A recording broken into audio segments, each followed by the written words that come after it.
Hi guys, salom yaxshilar. Bugungi kunimizni raspakovka chek bilan boshlaymiz. O'zbekiston bilan Koreya narxlarini solishtirgan holatda ketdik. Shu eshakdek korobkaning ichida bitta kichkina narsa ketdi. Bu dengiz o'tlari, bundan sho'rva qilib sovuqga yetishtirmoqchi edim. Dengiz o'tlari bo'lsa, kommentariyada yozib qoldiring.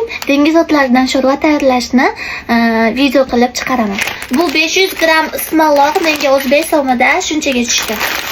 Bu 1 kilogram ko'k piyoz o'zbek so'mida shunchaga tushdi. Bu 1 kilogram bedana tuxumi o'zbek so'mida shuncha bo'lar ekan. So'u uchun gretskiy yogurt 8 ta oldim, o'zbek so'mida shunchaga tushar ekan. Bitta brokoli oldim, o'zbek so'mida shuncha bo'lar ekan. Va 200 gram qo'ziqorin zakaz qildim. So'uni eng yaxshi ko'rgan qo'ziqorini o'zbek so'mida shunchaga tushdi. Shularni hammasi menga o'zbek so'mida shunchaga tushar ekan.